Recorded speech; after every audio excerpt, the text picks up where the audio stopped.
Hello everybody, welcome back to Craft Corner. Today we're doing baking, we're making cheese scones. So the first thing you need to do is turn your oven on, preheat at 200 degrees. Well, I suppose before that you should wash your hands. I'm using gloves today because I'm not near the sink, so it's easier that way. Okay, so these are all the ingredients we're going to need. We're going to start with flour, self-raising flour, 1 pound of flour. I don't know what that is in grams. I haven't worked it out. You'll have to go on Google and ask. But everything is pretty much in pounds and ounces because it's the recipe that Mum gave me and she doesn't work the metric system. Considering Mum gave me this recipe, I don't know why I'm the one that's making the scones. Like an old family recipe. Right, and then we're going to use butter. 6 ounces. I used like a block of butter. You can use stalk margarine or spread.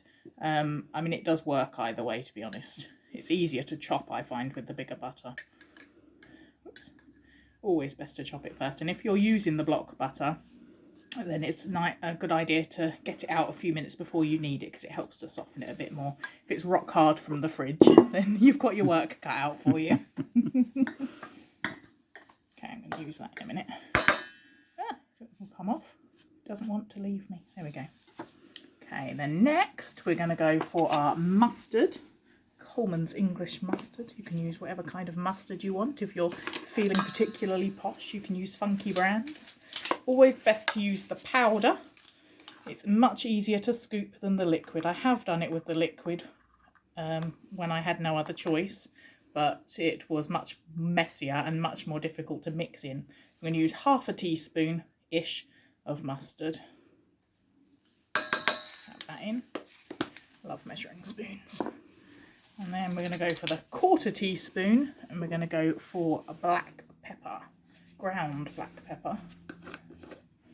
I mean, you could use white pepper, I suppose. Could you? Mm-hmm, I mean, it tastes the same. I always, well, you can use your grinder, pepper grinder. Yeah, if that's I have what got you a have. pepper grinder, but it's quicker to do it this way. Yes. Since I've got ground pepper.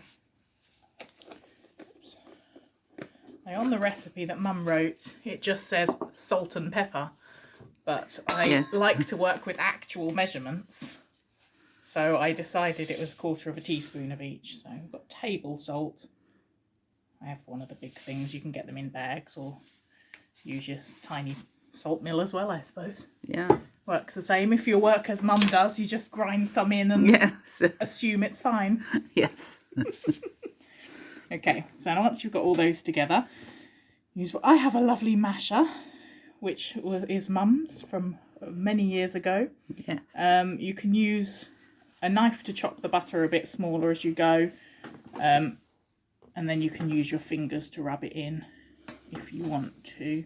If you don't have a masher, it works just as well. It's the same as if you're making crumble, except that it's savoury instead of sweet, which you can also do.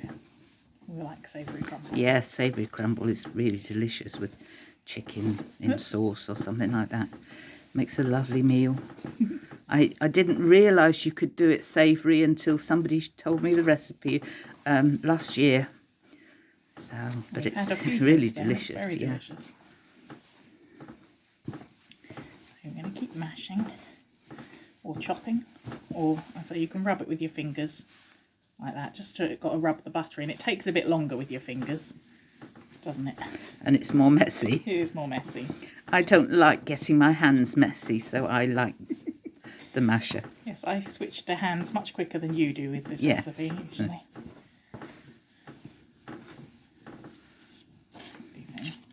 Use my knife to scrape off the extra bits and start again. But I do like this masher. It's so much easier.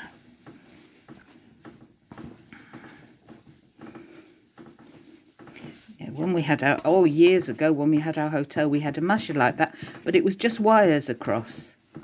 But that one is bars of metal. Yes, it's much sturdier, and it probably lasts longer. Because we've had it years now. I don't remember a time we didn't have one. No. If that means anything. No, I think I saw that in the charity shop and got it quick. Because we had gone a short while without one. because I think the other one that I inherited from my mum broke. So I was very pleased with that. Somebody didn't know what they parted with. Obviously. So this lovely recipe is one that Mum wrote down for me from her memory. I don't need the paper anymore. I've done it so many times that I can make it without looking. But so it's a family recipe really. So I'm kind of giving away secrets of how we make our scones. From who was it that gave you the recipe? My Auntie Emma. Oh, that's right. Yes, my mum used to make scones much richer than this, and she used to do fruit scones and do them 8 ounces of margarine. Oh, wow. So they were more like cakey ones. She used to put them in a tin ever so close together and then cut them apart so they were square when she did them. So People do those, and they're the ones I've had in places, and they're more like a soft, spongy cake. But then you can have them when they're quite bready as well, and kind of have them in between much our ones, less, really, aren't they? Yeah, they only do 4 ounces or less fat in those. But, I'm learning things too. 6 ounces makes a nice scone mix. Right, 6 that ounces seems of about fat. right to me. So there's a few bigger bits, but not enough to worry about. Yeah. Okay, so you want it roughly like that by the time you stop. Now the next thing we're going to add is the delicious cheesiness. Now I cheated. This is the second time we recorded this because I had issues last time. And last time I grated a whole lot of cheese. It took ages. But this time I cheated and bought a pre-grated pack, which is what I used to do in the shop because it was quicker and easier. So either way works. But I have a nice extra mature cheddar because I love mine cheesy. But you can, if you prefer it less, you can do mild, or you can use red Leicester or double Gloucester or something more fancy if you want to add something else, a different kind of flavour. Any of those will work just as well. So just mix that in a bit so it's fairly evenly distributed. The original recipe was 6 ounces, but you like it extra cheesy, don't you? Oh, so yes. You wrote 8 down ounces. 6 to 8 ounces. I forgot to say how much Yes. cheese. Sorry about that. But I always do 8 ounces because what's the point of going less? Cheesy is better. And we need 2 eggs. This is the way I was taught to do it. Yeah. Break eggs And if on you a flat surface. if you tap them on a flat surface, you don't normally get little bits of shell going in, except that little bit. That was my fault. I whacked it off with my finger. When you do it with a knife, you can get tiny little bits of broken shell going into it. That is pretty. But not usually if you do it on a flat surface. I can hear a fly. I'm trying to decide if it's a fly or a wasp. I think it's just a fly. Yes. You're not going to squeal and run if it's a wasp. I don't think so. I'm not usually a squeal and run person. We may pause the video while I catch it and get rid of it. Right, so you've got 2 eggs in there, and then you need some milk. This is one that doesn't really have a measurements. A few dollops, and keep it ready in case you need more. And use your knife. I'm going to bring it together.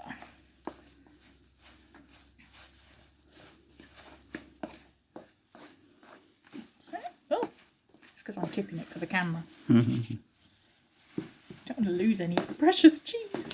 No. You can save a bit of cheese if you want to sprinkle it on top, can't you? You can do. I have done that before. Extra cheese if you know. Yes. You don't want to have less cheese in the scones. So you still do your 8 ounces. Mm-hmm. But then you save a bit extra and you can add a sprinkling on the top. I'm not going to do that this time, but I have done it in the past. It's very nice. I'll keep bringing it together.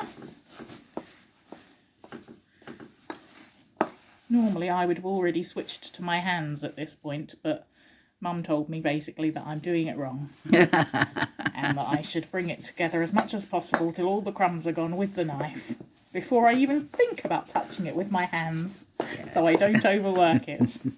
Although that didn't stop her from eating and enjoying my previous cheese Yes. scones, so they can't be that wrong. Yes. But since it's her recipe, I'll abide by her rules this time. Right, I think I'm going to add a bit more milk to that. I'll leave the lid off because it's difficult to keep doing it with fingers that are a bit sticky. So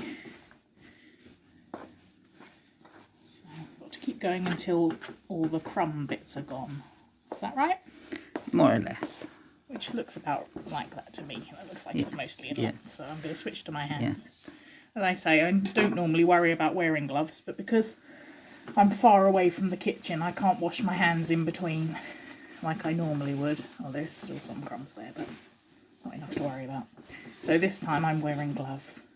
Which is fine. I know some people don't like the texture of things like this, so they might wear gloves anyway. So, works just the same.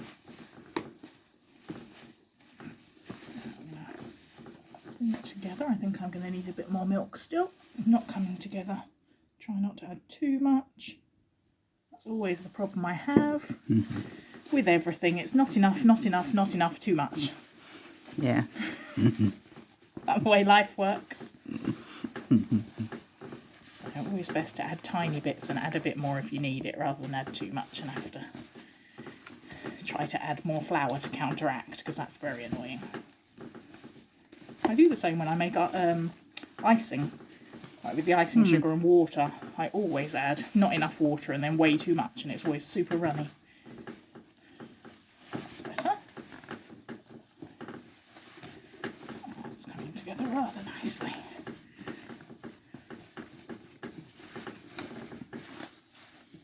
Oops. That leaves the bowl clean, which is the good sign. Yeah, not too bad, is it?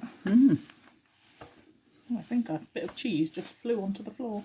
Oh dear. Sorry, Mum. I'll clean it up later, I promise. Oh, do you know what I forgot to bring out? My rolling pin. Ah, that is essential. It's rather important to have a rolling pin. Yes. Right, I'm going to grab a little bit of flour.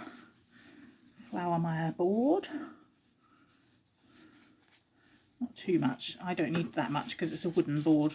So it's better if I do it on the normal worktop. It usually needs a bit more. I'll be back in 1 second. Are you ready? Maybe yeah. 5 seconds. There it is. Rolling pin. Okay, so we're going to... Do you know what else I forgot? What? My cutter. This went so well yesterday. It's not my fault. I don't even know where I put the cutter. Oh, I think it might be in the sink. Mummy.